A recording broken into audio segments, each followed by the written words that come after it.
আমরা আমাকে বারে বারে সাজা দিচ্ছে। আমরা মারার কোটি মারার কিন্তু সাজা দিয়েছে, এই কিন্তু আমাকে সাজা দিচ্ছে। আমরা মিথ্যে, আমরা এগুলা মিথ্যা কেসে ফাঁসানো হয়েছে।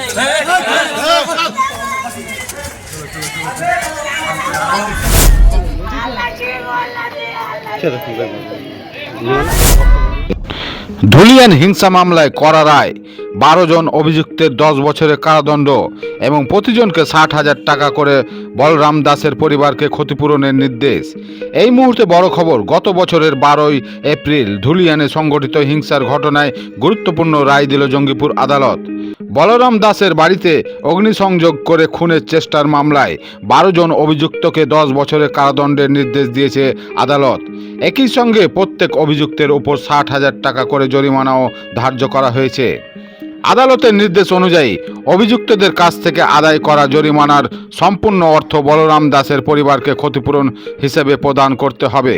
পাশাপাশি রাজ্য সরকারের তরফেও পরিবারটির জন্য অতিরিক্ত 3 লক্ষ টাকার আর্থিক সহায়তার নির্দেশ দেওয়া হয়েছে। উল্লেখ্য, গত বছরে 12 এপ্রিল ধুলিয়ানে হিংসার ঘটনাকে কেন্দ্র করে ব্যাপক উত্তেজনা ছড়িয়ে পড়ে।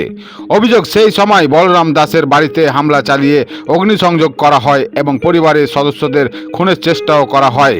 ঘটনার পর তদন্তে নামে পুলিশ। দীর্ঘ শুনানি ও সাক্ষ্য প্রমাণের ভিত্তিতে অবশেষে এই মামলায় দোষীদের বিরুদ্ধে কঠোর সাজা ঘোষণা করল জঙ্গিপুর আদালত। এই রায় প্রকাশ্যে আসতে এলাকা জুড়ে শুরু হয়েছে ব্যাপক চর্চা। প্রশাসনের তরফে স্পষ্ট বার্তা দেওয়া হয়েছে, হিংসা ও আইন ভঙ্গের ঘটনায় জড়িতদের বিরুদ্ধে ভবিষ্যতেও কঠোর পদক্ষেপ নেওয়া হবে। কি হলো? আজ আপনারা জানেন যে গত বছর যে শামশেরগঞ্জে অ্যাট্রোসিটিসগুলো ঘটেছিল, তার মধ্যে একটা মামলা শামশেরগঞ্জ পিএস কেস নাম্বার 233/2025। এই মামলায় বলরাম পাল বলে এক কুমোর তার গোটা বাড়ি তাকে ভেতরে ঢুকিয়ে, তার ছেলেকে ভেতরে ঢুকিয়ে প্রাণে হত্যার চেষ্টা করে এবং বাড়ি সমেত তাকে জ্যান্ত পুড়িয়ে মারার চেষ্টা করে। সেই তদন্তে নেমে অভিযোগ পাই, একটা নির্দিষ্ট অভিযোগ আসে এবং নির্দিষ্ট অভিযোগের ভিত্তিতে পুলিশ তদন্ত নামে এবং পুলিশ 12 জনকে অ্যারেস্ট করে। এই 12 জনের বিরুদ্ধে যথাসময়ে পুলিশ চার্জশিট দেয় এবং আমরা কাস্টাডি ট্রায়াল সম্পন্ন করি। কাস্টাডি ট্রায়াল সম্পন্ন করার পর কোর্ট ভারতীয় দণ্ডবিধির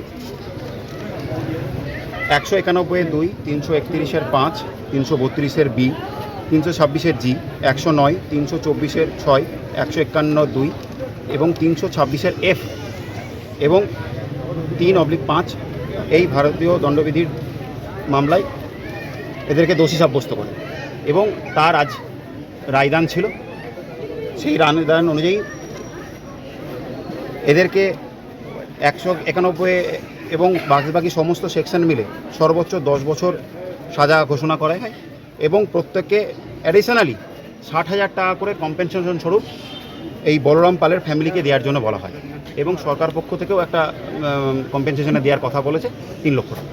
আর বলরাম পাল কি একাই ছিলেন না তার ছেলে? বলরাম পাল ছিলেন এবং তার ছেলে ছিলেন। তার ছেলের নাম রঞ্জিত পাল। আর যে অ্যাকিউজড আছে এরা কি এই কেসের সাথে যুক্ত আছে? এই যারা অ্যাকিউজড আছেন 12 জন, তার মধ্যে 5 জন তাদের অ্যান্টিসিডেন্টস আছে। তারা এই শামশেরগঞ্জেরই 210/2025, যেটা famously known as Hargobinda Das murder case, এর মধ্যে 5 জন এরা জড়িত আছে। তাদের নাম হলো জিয়াউল হক, ফেকারুল শেখ, আজফারুল শেখ, মনিরুল শেখ এবং ফিটু ওরফে হজরত শেখ। কোন কোর্টে আজকে এই জাজমেন্ট? এটা হলো এডিজে সেকেন্ড। শুভদীপ বিশ্বাস। আপনি? অঙ্কিত মুখার্জি, বিশেষ সরকারি আইনজীবী।